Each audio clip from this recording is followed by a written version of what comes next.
about them and their choices. Encourage them to wait until 21 to try alcohol. It is 21 for a reason. Visit CRACCT.org for more information. Brought to you by CRAC and funded in partnership with SAMHSA. It's 21 for a reason. Find out more at CRACCT.org. Did you know that Allstate Insurance, the Trahan agency, has 2 offices now, Plainfield and East Lyme? And that's good news for you, since Kevin Trahan has been in the insurance business for well over a quarter of a century. Plus, he's easy to find. Just search in any browser, Kevin Trahan, Allstate Insurance. And when you get to his Facebook page, you'll find tons of helpful information on questions you may not even have thought to ask. Allstate Insurance, Trahan Agency, Plainfield and East Lyme, proud sponsor of Griswold Youth Football. Hi, my name is Dr. Katina Simmons. I'm the optometrist and the new owner of Griswold Eye Care, formerly the office of Dr. Joel Zuckerbrand. I would like to welcome you and your family to make an appointment today for an eye exam. Even though the name has changed, we are still providing the same family-friendly eye care as Dr. Z. We are located at 8 North Main Street in Jewett City. You can also find Griswold Eye Care on Facebook and send us a message. Don't forget that eye exams correlate to your whole body health too. It's not just new glasses and contacts. So, come see me, Dr. Katina Simmons, at the all-new Griswold Eye Care, formerly Dr. Zuckerbrand. Hope to see you soon. Don't just wish for a winning deal. Make it Dish. It will make it real. Don't just wish. Make it Dish. Hey everyone, this is Ellis Dish from Dish Motors. We're back better than ever with our new sales and service center on Route 32 in North Franklin. Everyone says there's nothing better than dealing with the dishes, and here's why. Selection. We have the area's largest inventory of off-lease, one-owner vehicles of all makes and models. You name it, we got it, or I'll get it for you at no additional charge. Quality. Each vehicle goes through a rigorous 120-point safety and quality check. Nothing leaves the lot without my personal approval. Convenience. We have financing sources for almost any situation. We offer on-site registration processing, and we have maintenance programs for years of stress-free ownership. And now open for all your maintenance needs. Our full-service repair facility, where oil changes start at just $19.99. Call today for your appointment or just stop by. So save thousands and deal with the dishes. Route 32, North Franklin. Or check us out online at dishfranklin.com. Or ring us, 860-383-4750. Don't just wish. Make it Dish.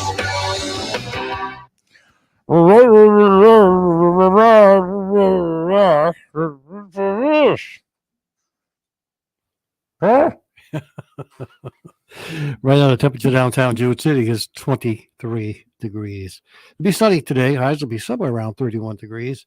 A little bit of wind, 10 to 15 miles per hour. But tonight, mostly clear. Lows around 14. For Tuesday, well, it's going to be overcast. High somewhere around 42 degrees. Again, the wind's coming in 10 to 15 miles per hour. Let's keep in mind it is March, and March winds are coming in. Oh, it's great. Tomorrow 1st. March That's 1st. great. Tomorrow, March 1st. The Oh, wind. yes. You got a gerbil in here this morning, Paul. I guess so. Some right-hand All line. right. For Tuesday evening, showers in the evening, then probably cloudy overnight. Lows were somewhere around 31 degrees. And that's your weather from SNSN on this last day of February, 02/28/2022. Your community radio, live from Main Street. Mike Minarski and Paul Lash in the morning and 80s all day and night. SNSN. Like they always say things that aren't stupid usually. And when they are stupid, it's funny.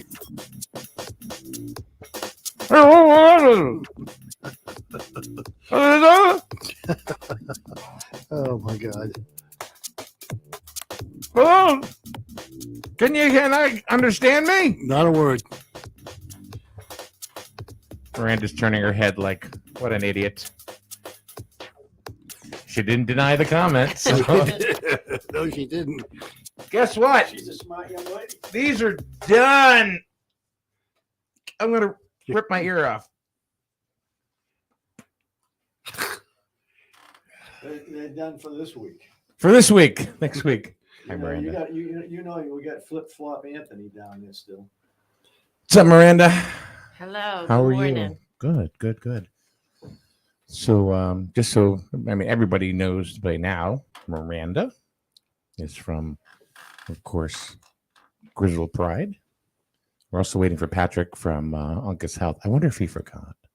I don't know if it was ever confirmed. I think I got a text message now that I think about it. And I'm like, I don't even know if it was ever email confirmed or not. Anyway, today is the day where masks are now optional. You can wear them. You don't have to wear them. that went away in town hall last week. They're optional.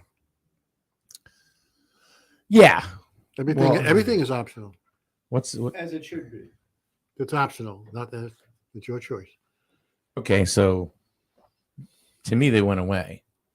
Well, You know what I mean? For you, they went away, but you still got to wear a mask in the senior center For another month. For another month.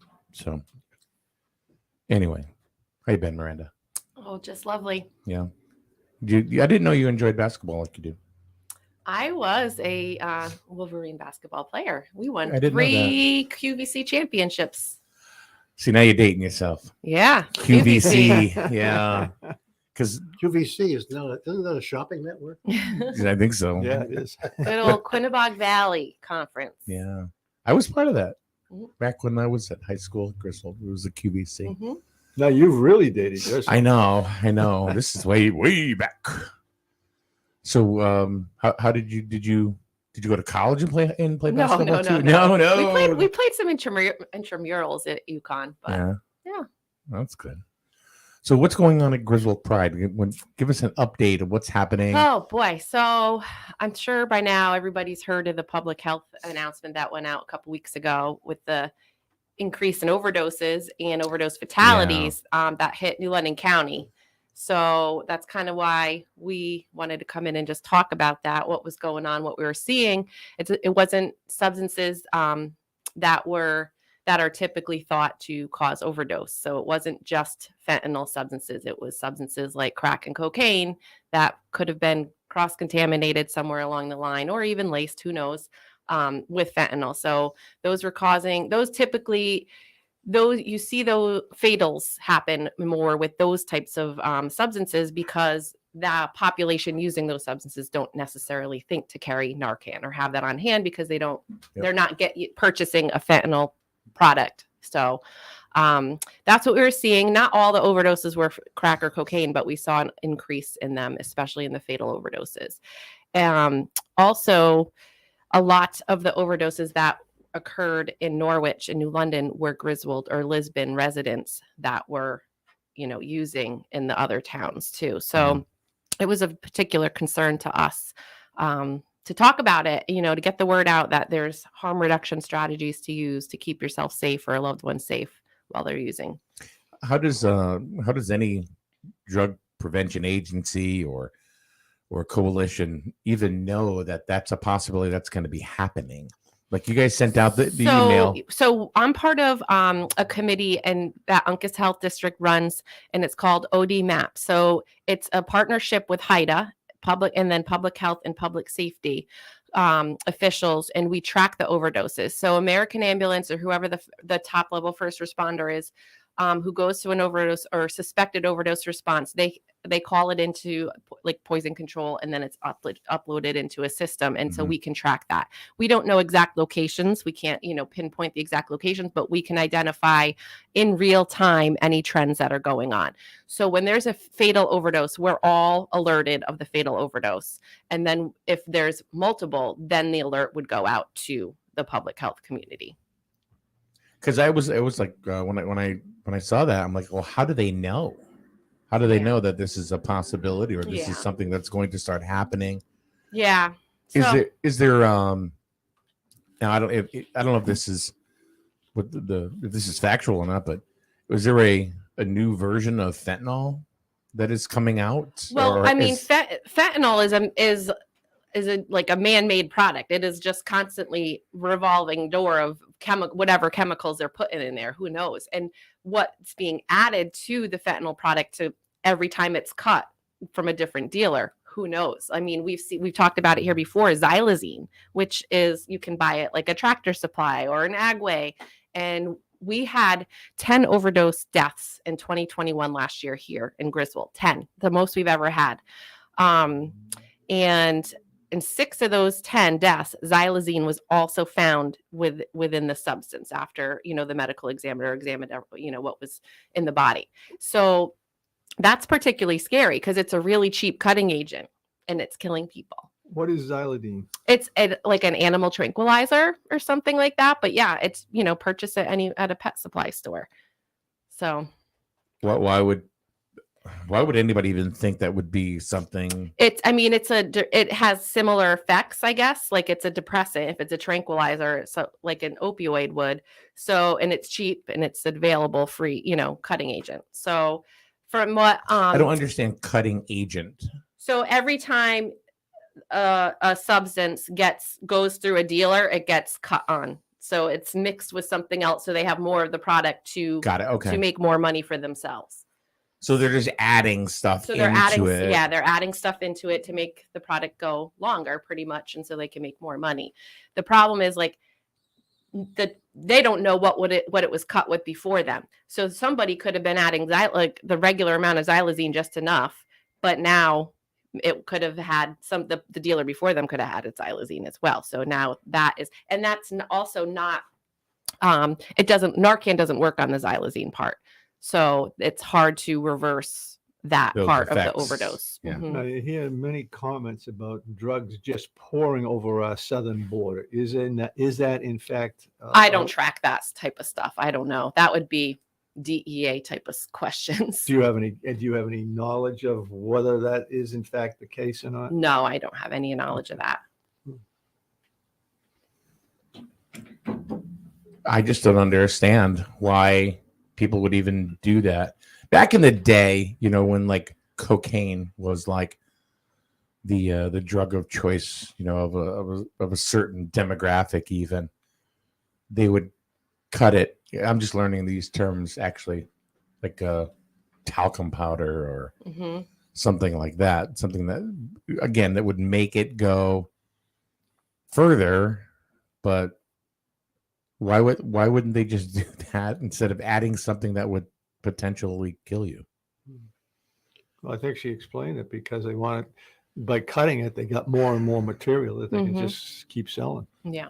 And the problem is probably different people cut it differently so that you were buying here and this amount was okay for you to take, and you buy it from somebody else that didn't cut it as much and you did. Yeah. Yeah. Do they do that to remain the same potency? Instead of like with cocaine back in the day, they would put talcum powder in or whatever in it just to make it look like more. Yeah. But it wasn't as effective apparently because there was less of the drug. And well, that's why they're mixing it with another downer. Like the xylazine has, I would think, a dual effect because it's also a downer. It's not just a substance that might look like fentanyl. It's an actual, will have an effect. Huh. Do they realize? I mean, or do they not care? Well, I don't know the answer to that. No, I think they don't care. I mean, yeah, I think, Mike, when it comes to money, they'll do anything. They don't care if they kill people or not. Just my personal opinion. I think you're right. They don't really care. Because the low-level dealers are probably users themselves. Got it. So where do we go from here? I mean, what can we do as far as prevention is concerned in this? Carry Narcan, have Narcan on hand. Everybody should. I mean, I have it on me at all times. If you're using substances, use fentanyl testing strips. We have them. We're giving them out for free. Matt's Mission also has them, but you can test your substance. You can even test your marijuana because, again, that's even getting laced, is it not? It's getting cross-contaminated somewhere along the line, definitely. So yeah, you can even test your marijuana with these fentanyl testing strips, but test your substance, especially if you're using crack cocaine or, a substance other than fentanyl. If you're buying heroin off the street, it's fentanyl. You don't have to test it. That is fentanyl. Unfortunately, we don't have the technology at our disposal to test the purity of what you're getting, but if there's a presence of fentanyl in a substance, this test will pick it up. So we have them available, but use the fentanyl testing strips, carry Narcan, and don't use alone. So if you're using substances, make sure you're with somebody or have a plan in the case of an overdose. And there's actually apps on your phone that you can download to help you with this. So maybe you don't want the ambulance being called. Maybe your neighbor has Narcan. That would be uploaded into your anonymous, your profile on your phone. And if there was, in the case of an overdose, the neighbor would be called. So there's that. There's a phone line you can call called Never Use Alone. So, that somebody would just stay on the phone with you while you're using. And if you're unresponsive, then they would call 911. The Brave app is the app I was just talking about, that you upload your own response plan into the app. How, I mean, and it's gonna depend on the item and on the strength of it, but how much time do you have from the point where you may be in trouble to be able to still be saved? It depends. I think it depends on how much they took and when, and the timing of it, but it's also how much they took. If you respond, if somebody's looking like they're nodding in and out, you just want to watch their breathing. Because that's not there. As long as they're still breathing, when somebody's in an overdose, they're taking maybe like 3 to 4 breaths a minute. That's it. And then at that point you'd call. You can start rescue breathing for if that's very important. It's the one thing to do in an overdose response is first make the phone call. Then you can administer Narcan and start the rescue breathing. But the Narcan is just going to wake them. You still need the rescue breathing. So basically, I'm going to assume, and that's always a bad thing, that your oxygen levels start to drop rapidly. So if you had an oximeter, which is you can buy them for $30. Yeah. You could kind of monitor. You could kind of monitor probably. Your breathing. And that's probably. I mean, I have never been to. It's gonna be, the conversation will be had eventually. It's because we're moving this direction, but safe consumption sites. It's gonna be a reality soon enough. I was just going to ask. It will be a reality one day. I mean, we're not ready for it here. I know that. Like, a community is not ready for that, but it will be a reality someday. This isn't going away. We're doing all this stuff, and it's getting worse. So if what we're doing isn't working? Yeah, we have to do something else. Yeah.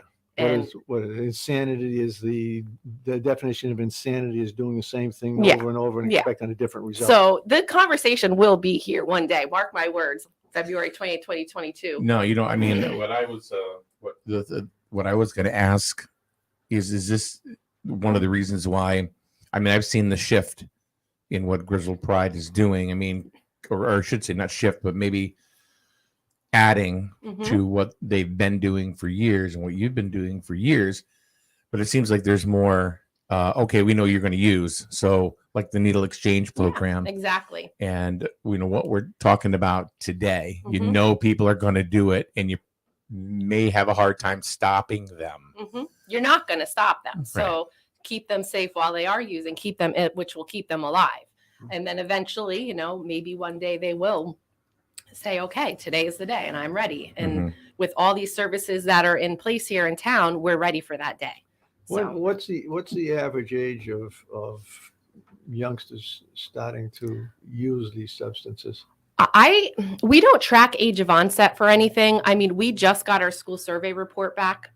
We survey 8th, 10th, and 11th graders, and the number one substance of choice this year, or 2021, was vaping, followed by alcohol, then I think marijuana.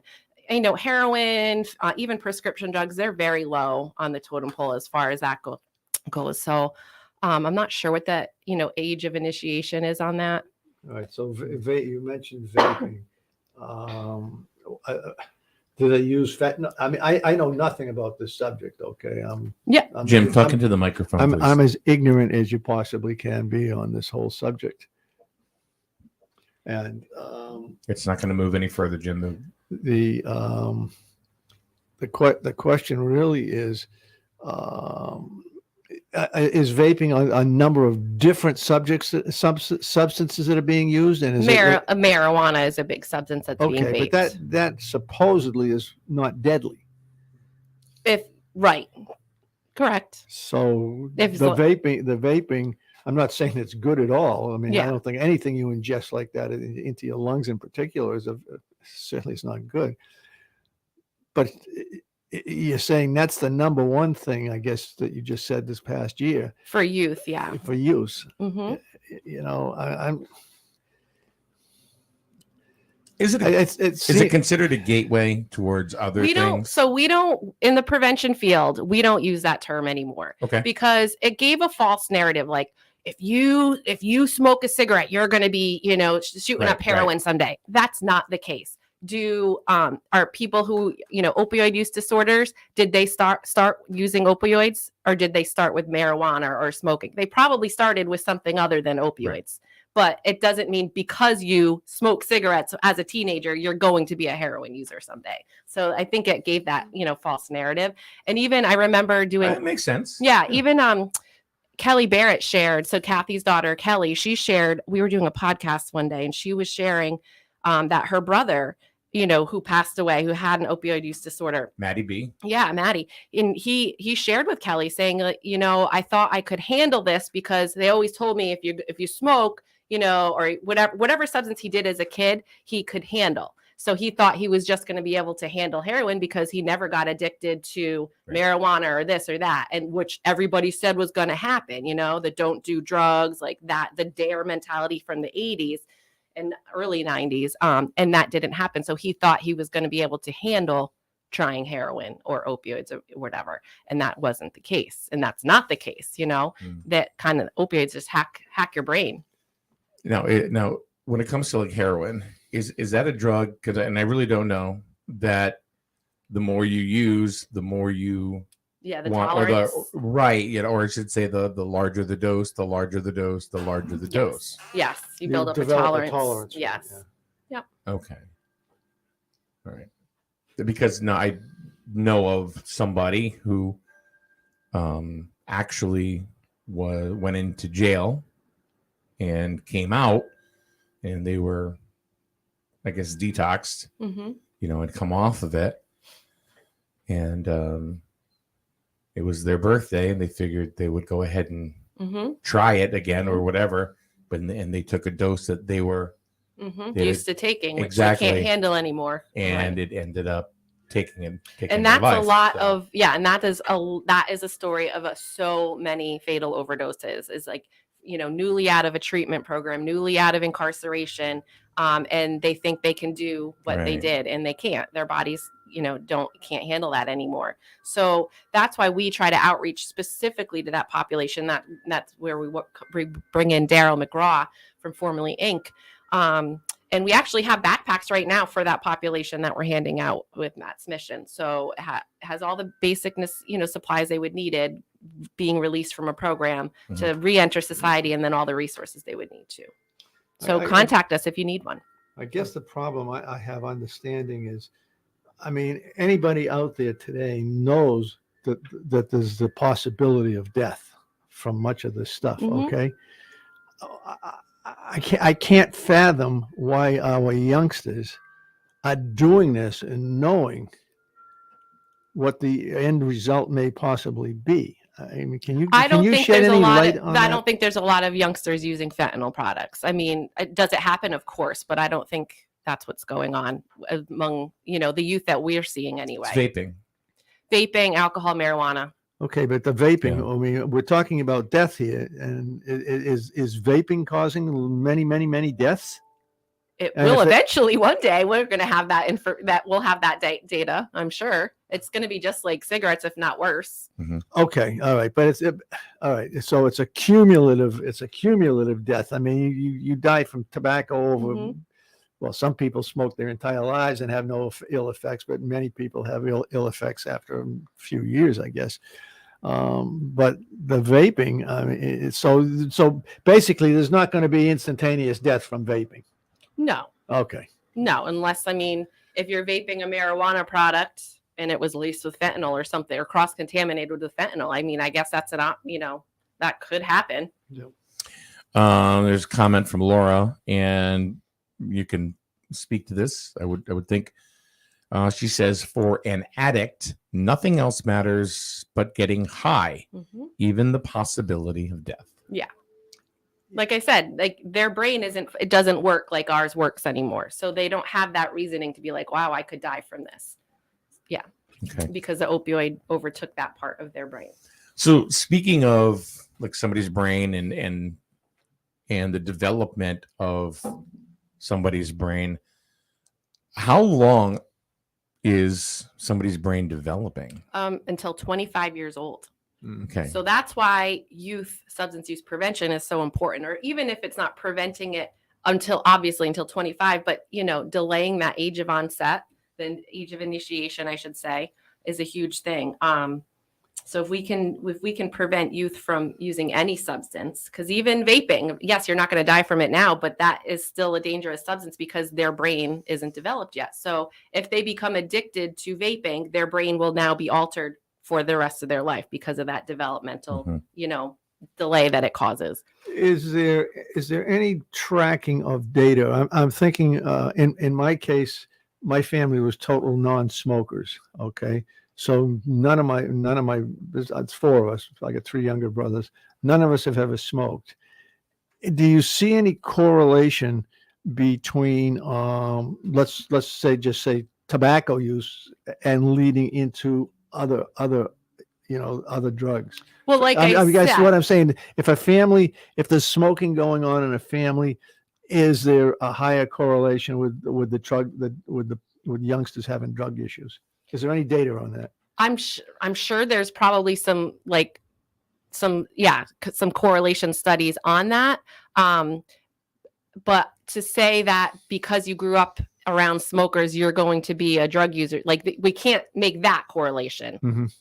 We can't jump to that correlation. But if you're around that behavior and that's the norm in that family, that is a risk factor to develop something. I guess I should have used the word substance abuse as opposed to tobacco. So there's some data. Yeah, I mean, substance use disorders can run in the family. That is a genetic factor that can be passed down, but that doesn't mean just because your dad is an alcoholic that you're going to be an alcoholic. It's a risk factor that you could be, just as like if your dad had heart disease, it doesn't mean you're going to have heart disease. It's the same type of thing. Hmm. So you should be mindful of that during your development, because other things can come back. Like the more risk factors in your life, the higher the chance that you will develop a substance use disorder. It's scary. It's an absolute scary. How do you deal with it? I mean, it's a very, very hard. We do the stuff we do that gets the attention is all this opioid stuff, obviously, because we're out here trying to save lives. It's much deeper than that. But it goes so much, like what we're doing at the school. Like we work with the student leadership committee, and those kids are doing such wonderful things. So at the school and with the youth, we're not doing don't do drugs. That didn't work. So we're building their resiliency skills, and we're building their leadership skills, and we're building their social emotional development and things like that. That's what we're doing on the youth level, and that's where I find a lot of, I guess, joy, in my job. I also get joy when I hand out a needle at the syringe exchange, because I know that I'm doing something, and I get joy every time I see the same face, because I know they didn't overdose this past week and they're coming back. So, that's how I handle it. The needle exchange program, the syringe exchange program, mm-hmm. You got a lot of, well, maybe not you personally, but that program has gotten a lot of kickback. Mm-hmm. As far as negativity, and like I said it last time, educate yourselves, people. This is the future. Like I said, if you had a failing business model, change it. What we've been doing hasn't worked. And this past week, after that alert went out, so I think 2 weeks ago, we had moms, we had aunts coming. We need Narcan. We're concerned. We're like our child isn't using, but what if they start using? Or they're doing good and they're in recovery, but what if? I'm like, yeah, take it, So that alert that went out, it woke some people up, and they were coming and they were seeking the resources, so they were prepared. Any data on how many people have been saved, let's say locally, with the use of Narcan? I don't have that type of data. When we hand out Narcan, we don't track it. So there's some programs like CRAC. There's an app on your phone called Nora. They track Narcan use, but it depends where you get your Narcan, whether you have to track it. And because Matt's Mission purchases it, we don't have to track that because they're using their own funding for that. Mm-hmm. Now, as far as Narcan is concerned, is this going to get to a point, do you think, in your professional opinion, that, or maybe it's already, I don't know, the Narcan is going to be available through your pharmacist through like a medical eventually, hopefully it goes over. Well, that's how it is available right now. Okay. So you have to have a special certification as a pharmacist to be able to prescribe Narcan, but both pharmacies, I think, in town have at least one pharmacist who can. So even if you don't have a script for Narcan, you can walk into a pharmacy and get it. Eventually, we'd love it to be over the counter. Right. You know, there's no, if you were, if I accidentally, like, if I had my demo here and I mixed it up with the real thing and I Narcaned you, nothing's going to happen to you because there's no opioids in your system. Right. So there's no adverse effects to it. So there's no reason why it shouldn't be an over the counter. There is. And that's all about this. It's Oh, all about yeah, the yeah, money. yeah. Okay. I think Lives there's don't matter. It's I think just there's this weed legislation out there that, you know, that it's going to start being talked about, because even we would love to. So there's thing called Knox boxes. So it would be, you store your Narcan in it. It's placed on the wall, like around your AED, you know, and that's what it's eventually going to come down to if we can't get a handle on this overdose epidemic that we're in. And it would just be another substance, and just like an AED, defibrillator, whatever, that it would be used to save somebody in an emergency. And that's really the bottom line behind Grizzle Pride. Yeah. Saving people. Yeah. Educating people. Am I on that, or is it? Yeah, preventing youth substance use and reducing adult substance use. You know? What about the people that do not have substance abuse issues currently? Would it be just as important for those folks to get training and to? Yeah, and I mean, there's going to be Narcan trainings coming. So Kelly Barrett and I were recently just trained in a training of the trainer. So we'll be able to provide community trainings as well as Rich Wasilick too. So there's that coming in the future. I think we're going to be doing one at the town hall, because all of our town hall departments, I think 3 or 4 years ago, were all trained. And so now it's kind of time to redo that. But it's how to identify an overdose and then how to respond to one. So yeah, that's coming. Miranda, you mentioned Rich. Rich is on the Public Health and Safety Committee with me, and Tina and a few others. And the other two people in the room with you. Yeah. Well, you're a new member, so I mean, you haven't even been in a meeting yet.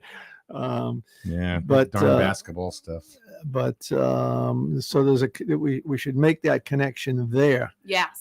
Because we're talking about training for other items.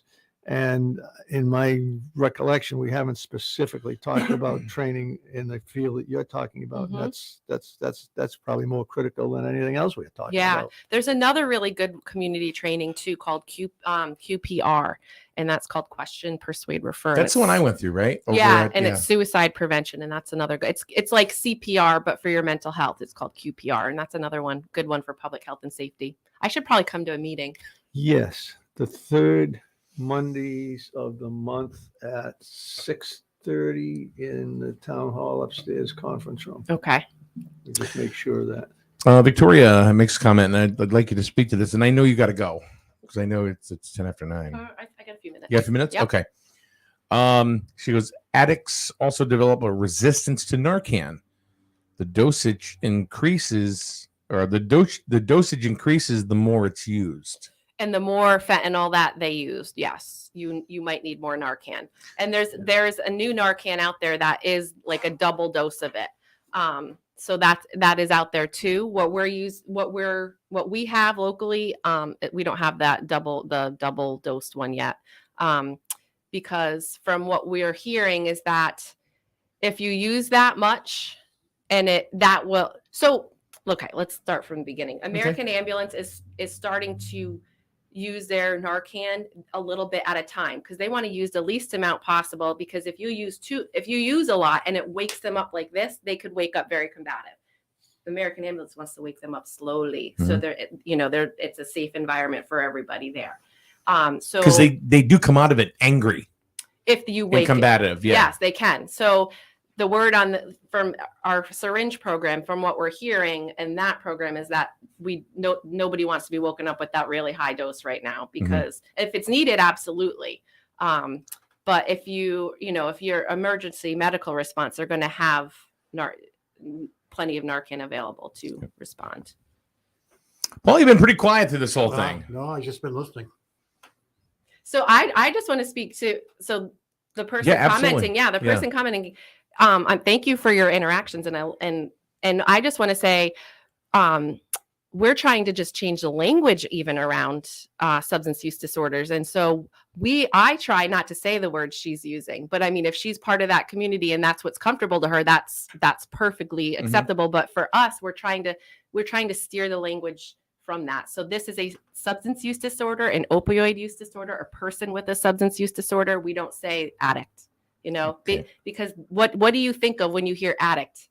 Bad. Negativity. Exactly. Yeah. So we are trying to steer that conversation into a more science-based, evidence-based, this is a substance use disorder, an opioid use disorder, and it's a disorder of your brain. So we're trying to steer clear of that and really focus on it's a person, a person. It's not just an addict. It's a person with this problem.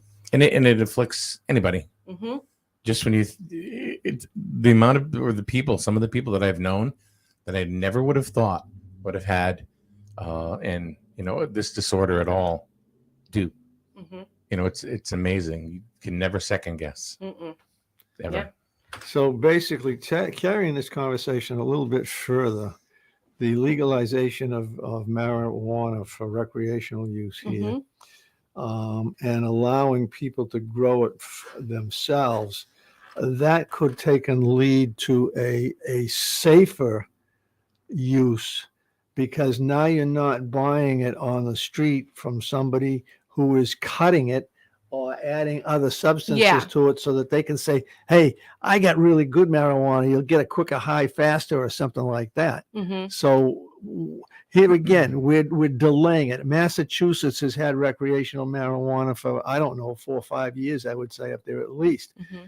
We still can't grow it here legally.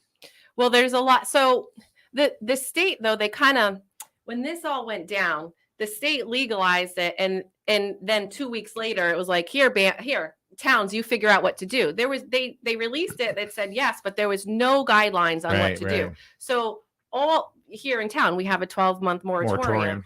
And that's what pretty much all the towns, most of the towns did, is like, whoa, pause button. Like, let's figure this out. Are we going to allow it? For one question. And then if we are going to allow it, how are we going to do this safely? Because you don't want you have to be prepared for the future, because right now, yes, okay, you're allowed one marijuana dispensary per, 25, whatever your residence, 25,000. So, but that's just right now. That's going to change eventually. Do you want pot shops on every street corner in Jewett City? You got to think about this and be prepared for the future, because what they're seeing in New York City is, pretty much like food trucks driving around with pot. There are food trucks, edibles and this and that. Like, is that something you want? So you want to be prepared and make all these policies and regulations now for the future. And that's a really excellent observation. And Paul, we have not discussed this subject at all at Public Health and Safety, and I think we need to put that on the agenda. So one of the things I was curious about is, when it comes to retail establishments, how safe or unsafe is that? Because there's stuff that you can get on the streets, and how bad that is. A lot of people think that now that it's legalized, it's going to kill the black market. It's not going to kill the black market, because the price difference in the products is like this. And that's a problem. That's a huge problem. Yeah. So the black markets are still thriving in Colorado and actually, I think in California, a lot of the marijuana dispensaries are going under because it's not living up to the expectations that they thought, because the black market has still such a strong hold on the market. Yeah. Okay, but that should be to some degree solvable. I mean, we have to figure out how to make the legal stuff be competitive with that's on the street. And I mean, I suppose if you've only got a dime and you can buy it on the street for a dime, and it's going to cost you 11 cents just for example, they're going to buy it on the street if they don't have the 11 cents, as opposed to buying it someplace where it should be relatively safe. Yeah. I mean, I'm glad we touched upon this, because I mean, this is. Mm-hmm. There's so many different factors. I mean, there's so many things that, like what we were just talking about there, and things we talked about 15, 20 minutes ago. Yeah. It's a lot. I don't think people realize how much actually goes into this. Yeah. It's amazing. I mean, it's just this 2-minute conversation we've just had, and the freaking brain here is going like 100 miles I got an a hour. ton of stuff for you to watch because I've been collecting because as part of because I'm federally funded, I cannot make a statement pro or against. I will provide all the policymakers, educational resources, evidence-based, all the data. That's what my job is to do. But I can provide data and resources, and that's what I will provide to public health and safety. But I've been collecting it all on marijuana impact or retail impact on communities. So I have it when you guys are ready. Yeah, well, could you get that to us? Yep. There's some good even YouTube videos on when other towns were discussing the moratorium, they had kind of they brought in other prevention people to speak on the matter. So I have some good resources on my YouTube's an amazing tool. Yeah. I mean, with things that are available on there. Honestly, I didn't even think to ask you about YouTube videos. Yeah. Honestly. I mean, it's like my son, Mike. He's not a book reader, but that kid uses YouTubes, and he can solve almost That's anything. my husband too. He's Yeah. a water issue. Let me YouTube this. Yeah, and unfortunately, education in the past hasn't been able to address these different types of learners. Mm-hmm. Okay, I remember a Tennessee governor that's where I first heard about that difference in learning skills, probably over 20 years ago. Paul, I want to get your opinion. I mean, you really haven't had an opportunity to say anything. And I know you've been sitting there and thinking about things, but you must have an opinion on something. Well, going back to, I grew up in a house of alcohol. Mm-hmm. I grew up in a house of cigarette smoking. And to this day, I mean, when I was young, I probably drank. But I stopped because I knew what it was. I stopped smoking. So I kind of agree with you that, just because you grew up in a house of that, but those kinds of things going on doesn't necessarily mean you're going to turn out that way. Mm-mm. When I was growing up, and if you smoke marijuana, it's going to lead to other drugs. Mm-hmm. That was the word back when I was in the 80s and the 70s. I mean, come on. Well, I mean, to your point, Yeah. honestly, the biggest pot smoker in my life was my mother.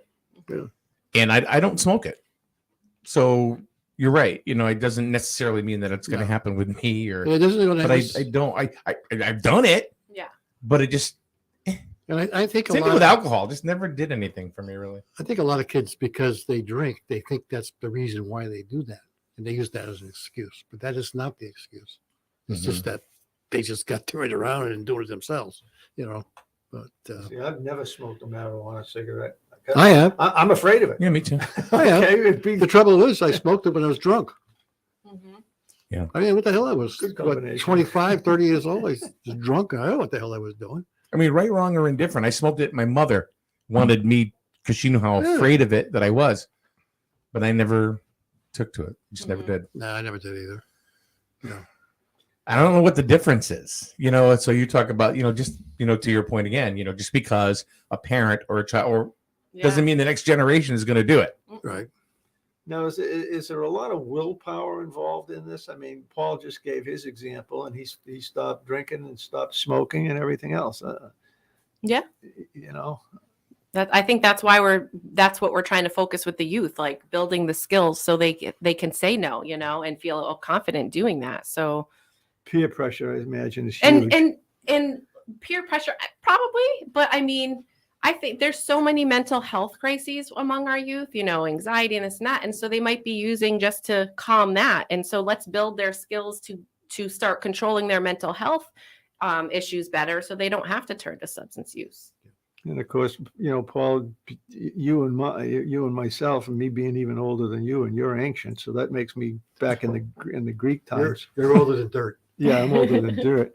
We didn't begin to have we didn't have the pressures on us, and just even in life that the youngsters have today. Yeah, social media is a huge impact on Influential. Mm-hmm. Yeah. Very influential. Yeah. I don't know. It's every time you come and I have questions. By the time you leave, I have more questions all the time. So I don't even know, or can't even imagine what's going through your head all the time when it comes to prevention and information and Yeah. getting things out there. A lot goes through my head. Yeah. There's frustrations, of course, with the job, like Sure. reaching the people, especially with the needle exchange, program. I would love to see more clients at it, but how do you reach those people? I'm not out on the streets. Like, we don't have, like a homeless shelter where we can do outreach to, being in Griswold. We don't have like a soup kitchen or, in New London, we can just, they're doing Narcan trainings at the soup kitchen. We don't have that, so it's hard to do outreach here in Griswold. Well, based on a population basis, I mean, obviously New London has a much larger population than we do here. Mm-hmm. What is the relative percentage of the population that has issues here versus like New London? Is there any data? We like have. that? Oh gosh, I don't know. I don't know what the current data is, but I think it was 3 years ago. It was pre-pandemic. Somebody from New Haven Register, the paper down there, contacted me, and they're like, we just ran all the numbers for fatal opioid overdoses, and they're like, per population, you lead the state. Griswold leads the state. And I was like, whoa. So the rate, whatever the rate they figured out. So we're up there. Like, if you base it off of our population, we were leading the state, and that was 3 years ago. And I'm sure it hasn't gotten any better. So, that's not a good statistic to be proud of. No. And I mean, when the state police started using Narcan in 2015, 2016, we were also leading the state and the state police Narcan administrations. So there's something to think about. There's Victoria has another comment. I just want to read it to you because I know you can't see the screen. She goes, maybe if we let our children be children instead of evolving and teaching them about adult issues, they wouldn't have anxiety issues, which lead to drug use. Adult issues. Well, I can actually, I understand where she's going with that. Mm-hmm. So, for example, I know of a high school girl who went to one of her parents who are separated or not together, and went to, said, talked about who's going to pay for my braces. Okay. And I'm like, okay, well, what happened? And then I was talking to this guy, and he said, well, I just told her. I said, you don't need to worry about this. This is something me and your mother will work out. Right. Somehow this kid found out that it was an issue, or there was a concern, and now she's all, has all this anxiety about her braces when essentially, my opinion is she shouldn't have heard anything about that. Right. So there's an adult issue that is involving a child that shouldn't have happened to begin with. I mean, is that something that? Yeah. I mean, so one of the things we're in the world of drug prevention, what we're leaning towards, and this is all coming from the CDC, who funds our grant, is the prevention of ACEs, which are adverse childhood experiences, because there's a whole evidence-based, program on this, but preventing ACEs leads to healthier development for youth and healthier lifestyles. So I feel like that could fall under, the realm. So ACEs are, like I said, adverse childhood experiences. It could be trauma, individual level, community level. So I can tell you right now, community level ACE right now is the pandemic. So everybody who's living today has an ACE, an adverse childhood experience, just by living through this pandemic. This will impact them for years and years and years. So we actually got selected. Our coalition got selected to take some big training on ACEs with the CDC. I think the first one might actually be tomorrow that I got to go to. I can't. It's all Zoom, so I just look at my calendar. But yeah, so we're taking some training. We were specially selected. Only a few coalitions across the country were selected to take this, and we were one. So I'll know more about that. Is that a good thing or a bad thing? That's a good thing, because they said they look at our, all the activities that we do. We report to the government, to the CDC, and they saw through our report all the social emotional learning stuff that we're doing and all the leadership development and that type of stuff. And so they're like, you're a good fit for this training. So I think that you touched upon an extremely important subject here because, when I was a child growing up, there wasn't the huge disparity in income such that we have across the nation now. Mm-hmm. And so, I was never worried about, was I going to have a meal tonight? Mm-hmm. I didn't worry about whether we were going to be out on the street, all of those things. And those things. But there are a lot of families that were. Maybe not you. Yeah, I don't. So you didn't have that stress. No, I didn't. But I don't think that on average across the population then that we had that stress that we have now. Okay. So I can see that, very young kids, Mom, are we going to be we're going to be sleeping in the car? Yeah. Things like this. I can't imagine the emotional stress that puts on a youngster to your Mm-hmm. comments. I think it's more than we're talking about stress in the family. I think it's the stress that's going on in this country. If you don't think there's a lot of these kids are concerned about what's going on in Ukraine right now. I know. You're Mm-hmm. crazy. You're crazy. Mm-hmm. A lot of kids today at a young age are very familiar with what's going on in the world. Mm-hmm. When we were kids, we didn't give a crap what was going on. Mm-hmm. Well, the news wasn't out there either, Paul. Well, yeah. It was but still available. It was still available. Not as much in your face. It was a Yeah. little delayed compared to the way it is today. Yeah. But it's Yeah. definitely still there. And it's there because they hear their Now parents it's just talking about it. faster. Of course. So I think that has a lot to do with it as well. Families don't talk to kids about financial issues. I never knew what my parents made, and that's another one that Victoria's. Now Victoria's very active. She's a member of a local board of education, not Griswold, Mm-hmm. but she has a lot of input and stuff on our show. Well, I have a question But- for Victoria okay. then, and that is, I feel that our schools are not teaching our children basic financial things, and she can give me an answer, at least where she is, whether that is in fact being done. I mean, I know kids that graduated from high school, they don't even know how to run a checkbook. Okay. Isn't this something that should be critically important I don't know. for I our think education? checkbooks are almost passe. Well, to be honest with you, because okay. everybody's using a debit card. Even adults, even maybe not you, because it's part of your culture, but the part of the culture now is I don't think anybody. I write myself personally maybe one check a month, and that's it. Sometimes it's not even that. You're But as far as it's totally different now. It's completely different. I have not picked up a checkbook. But Victoria says she agrees. But anyway, go ahead. I have never picked up. Thank you, Victoria. Picked up a written copy of a checkbook to write down every check that I write, because all I do is go to my bank, download the transactions, goes into a program. I keep track of it that way. Yeah. I don't have to sit there and figure out, I spent $20. Oh, subtract that from this. It's all done electronically now. I think money management has to be. We're getting way off the subject I where we need understand to that. be, but yeah, I think there needs to be education on that. But as far as the checkbook is, Nobody does the that. general ledgers, they don't even do that in banks anymore. No, I don't even carry checks with me anymore. Yeah, I don't.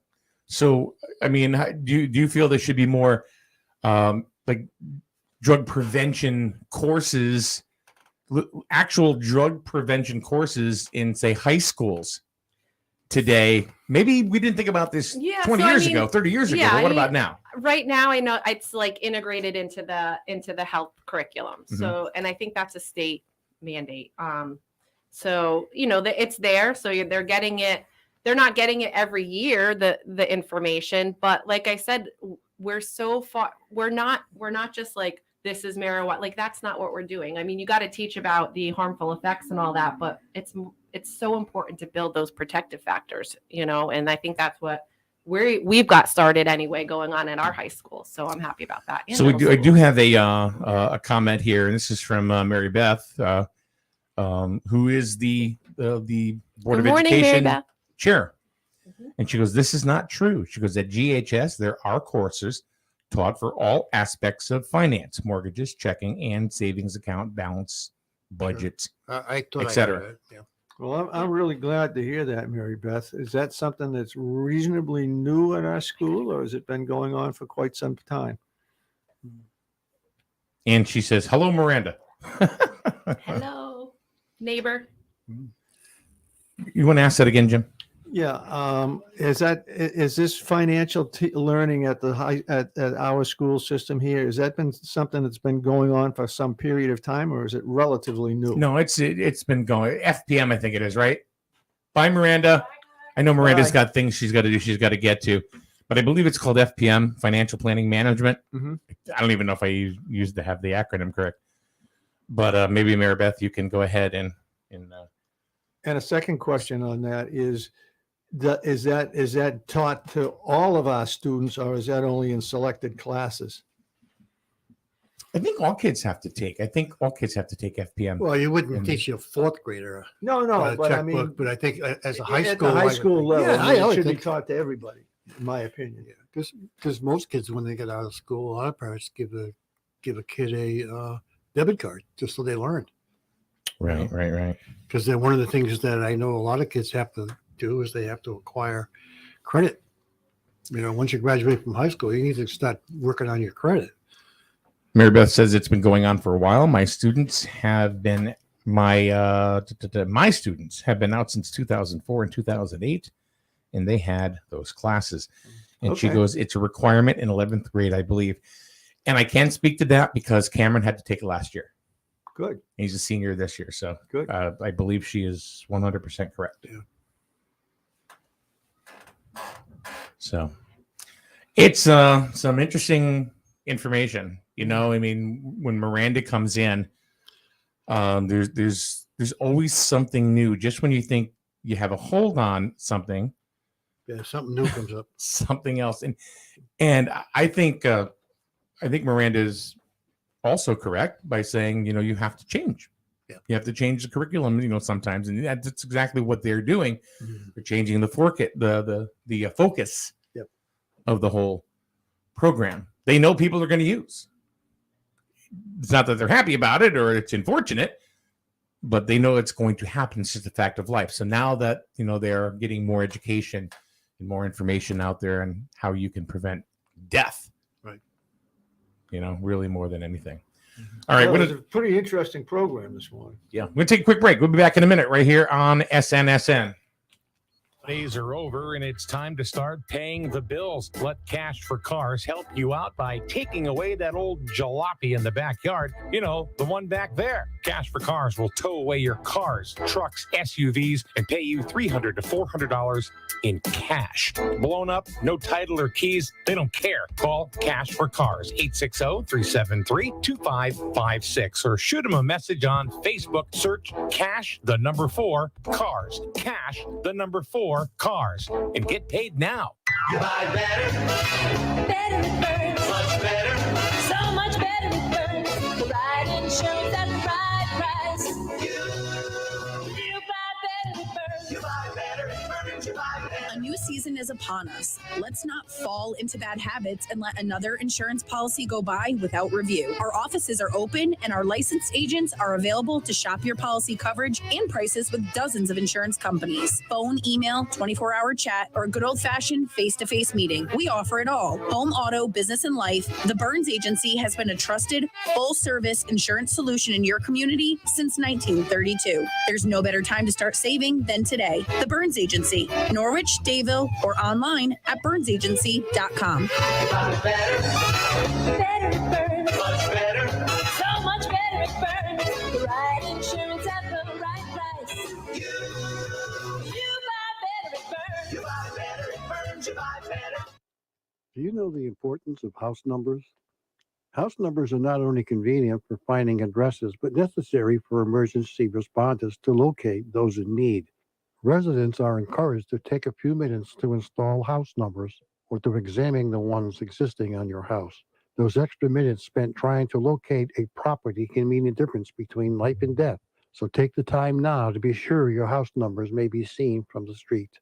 The following has been brought to you by Griswold Health and Safety. We give you what you want, what you really, really want. What you want, what you really, really want. I mean, I mean, hold on. Here you go. Go ahead. I mean, just before we get into the weather, I wanted to comment on the numbering. There has been recently, there was a situation where emergency responders were actually called to a house for emergency. Okay. And they couldn't find the number because the house you're speaking to the house numbering. House numbering. PSA. And how important it is because somebody had the house numbers on this pole of their mailbox, which was going down. And because there was snow, it was covered. Oh, okay. So they couldn't get to the house that they were looking for. So just to, go back and say how important numbering a house is so the emergency responders, because let's face it, you're going to friggin' die if you don't find you. Wow. Boom. All right. Let's get into something really serious like the weather. Okay. Paul Lash. All right. Let's get to the weather. All right. Right now, the temperature downtown, it's up to 25 degrees, by the way. Hallelujah. Hallelujah. Be abundance of sunshine around today. Highs will be somewhere around 31 degrees. And of course, there'll be 10 to 15 miles per hour of wind coming in beginning of March tomorrow. So expect the wind to start coming in. For tonight, maybe clear. It's going to be cold, though. Lows around 14 degrees. And of course, we had Tuesday, cloudy skies. Highs were about 42 degrees. And of course, for Tuesday night, showers in the evening, then partly cloudy overnight. Lows will be somewhere around 31. And that's your weather on this last day of February, 02/28/2022. All right. Here's something that's I think is really exciting. Tomorrow we're going to be broadcasting live from Griswold High School, and we're going to be talking to a bunch of the educators there. Of what's going on within the Griswold Public School system. One of the things I think is really cool is did you know that they have an esports team? No. And there's an esports league. Oh. And we're going to be talking to a couple of the teachers that are helping with that and teaching in that and organizing it. I'm sure we'll talk to Mr. McKenna. Mary Beth, I don't know if you're going to be there. Hope you are tomorrow morning. I'm sure we'll talk to Mrs. Polonin, Erin Polonin, the principal of the high school. But there are so many things that are going on, like the learning labs and stuff at the high school. There's different seating available at the middle school now that are supposed to studies have shown that it's been effective as far as learning. There is just a whole bunch of stuff that we're gonna talk about tomorrow morning. So if you're concerned or considering, what high school to send your kids to, tomorrow is a great opportunity to take a look at Griswold High School. As far as if you're in Norwich or Preston, Baltic, good, Sprague, Canterbury, Voluntown. It's a good opportunity to get an idea, because I don't know of any schools out there that are having programs that are showcasing their school and what they have to offer. And we're going to be able to do that, in short, tomorrow with a program like what Griswold, has to offer. The sports teams they're getting more focus over there. The drama program is amazing. Yeah. And you don't get any better than Ray Churchill, running that program. So right. That's going to, I think, be a pretty exciting program tomorrow. It's going to be fun, and I'm really looking forward to that. We're going to start that early tomorrow morning at Griswold High School. Oh, so you and Rich will be. Yeah. And I believe John Harden's going to come with me too. Oh, he's the sports guy, so. Yeah. And he's been with me 6 months, and he's the sports guy now. That's awesome. I love that. Yeah. Well, plus us old timers, we don't have any kids, and both of those guys got kids going to those schools, so it's good that they're there. Yeah. Yeah. One thing I didn't really want to get into this morning, which is, I don't think there's any delaying it, or. Are we on the radio at this point? Yeah, we're. Oh yeah. Is what's going on in Ukraine? Oh. And Miranda brought it up, and talking about adult stresses and stuff like that. And don't tell us the kids don't understand this or what's going on. Yeah. Along with this. So, how do you feel about the situation in Ukraine? As I mentioned before, this is a Samson and Goliath thing. And I got to give credit to Zelensky, who is just standing out there, man. He's saying, okay, come on, Mr. Goliath. I'm waiting for you. The guy's got a lot of guts. Yeah. I mean, he could have, one of the comments that they wanted to get him out of there, and he says, don't fly me out. He just fly me in some bullets, and what I seen this morning when I was watching the Ukraine beauty queen, who I guess was in, world pageant or some darn thing. She was all dressed up in gear with an AR-15, ready to shoot. I mean, it's amazing how those people are standing up to the aggression that's happening on them. It's like unbelievable. Yeah, I think I think if that happened in this country, especially in Washington, they wouldn't stand up. They'd be on a plane getting the hell out of there. I mean, not a freaking one of them would stand up. And they got their parliament dressed up in guns and ready to shoot.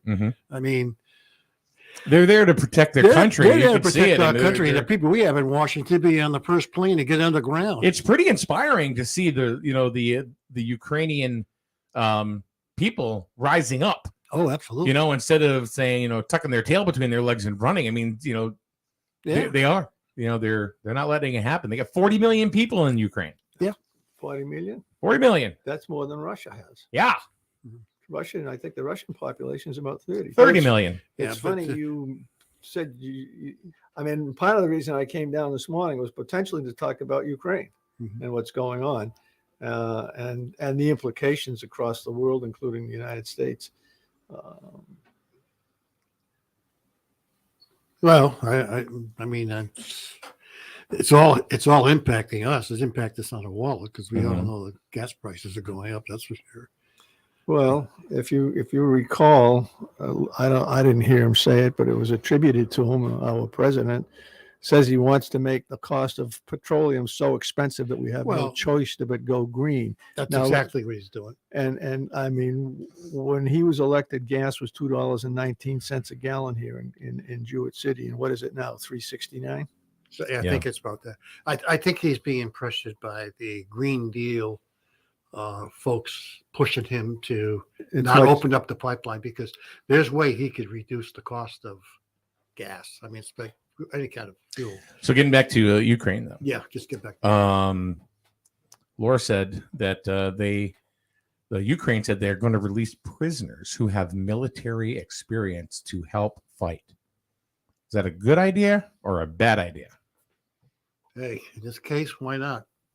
I think depending on what the crimes are, I mean, if there are a lot of low-level crimes like we have people incarcerated in this country, absolutely. And if they stay through the battle throughout it, you give them amnesty against the crimes that low-level crimes. I mean, do you think we should be sending troops to Ukraine? Absolutely not. No. Okay. No way in hell. hell. Way in hell do we get involved because that'd be the worst thing we did. Yeah, Daryl, I just wanted to read his comment. This is why I asked the question. He goes, we sent troops into other countries not willing to fight for their own freedom. I feel we should be helping them with our troops. As soon as we step foot, the bombs are going to fly. As soon as we step foot in Ukraine, we're and look what we did in Iraq, in Libya, in Afghanistan, 20 years and didn't do anything. Syria, and then we left billions of dollars equipment there for the enemy to have to fight against us at some point in the future. I like Daryl. Okay. In fact, I want to have a conversation with him sometime about the reserve currency of the United States. No, that would be a big mistake right now. Yeah, we just got out of one place. Let's not go in there. We screwed that up big time. So, I mean, the places where we went, the leaders were all despots. Okay, but the people generally were better off then than they are now, with the nations destroyed. Yeah, but these people are standing up for themselves. They're standing up for themselves. There's a difference there. There's a big difference. Big difference. Yeah, they're not running between them. Well, I mean, there are some people leaving, but you can understand that why some people would want to leave. It brings me back to the American Revolution. Oh, hold on. Court just says, and he's correcting us. He says Russia has 144 million current population. I thought they only had 30. That was a number I've seen someplace Yeah. too. But I'll trust Cortland's number. He's probably looked it up. Mhm. But I read that someplace, 30 million. Or is that the strength of their military? 30 million people. I don't think so. I don't No. believe so. I think it's 150,000 troops though Okay. fighting this Afghanistan thing. But I don't know. There's all kinds of rumors coming out. One of the rumors I heard this morning, and I don't know if it's a rumor, how true it is, that a lot of the Russian soldiers went in there didn't think they were going in to fight a war. They were going in to do something else. So a lot of them didn't know. And not only that, now he's got people in Russia that are fighting this thing too.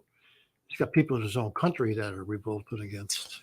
Yeah, in 2020, the population in Russia was 144.1 million. Wow. Ukraine, 44.13 million. Well, that sounds like a more reasonable number. I mean, the 30,000, the 30 million. I know, because I got that 30 million too. You I got don't- it too, yeah. It must have came up somewhere. So I'm going to go ahead and just put that in here and see.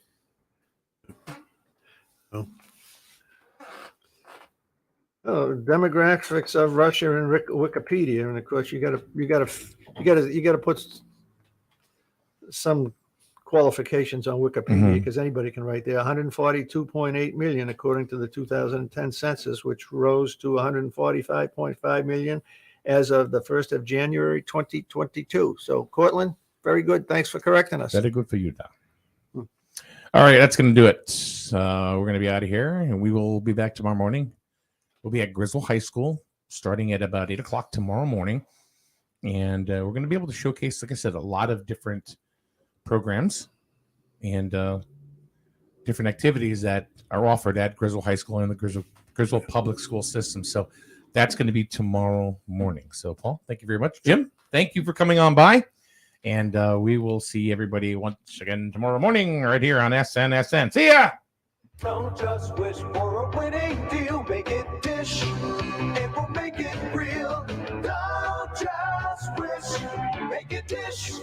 Hey everyone, this is Ellis Dish from Dish Motors. We're back better than ever with our new sales and service center on Route 32 in North Franklin. Everyone says there's nothing better than dealing with the dishes, and here's why. Selection. We have the area's largest inventory of off-lease, one-owner vehicles of all makes and models. You name it, we got it, or I'll get it for you at no additional charge. Quality. Each vehicle goes through a rigorous 120-point safety and quality check. Nothing leaves the lot without my personal approval. Convenience. We have financing sources for almost any situation. We offer on-site registration processing, and we have maintenance programs for years of stress-free ownership. And now open for all your maintenance needs. Our full-service repair facility, where oil changes start at just $19.99. Call today for your appointment or just stop by. So save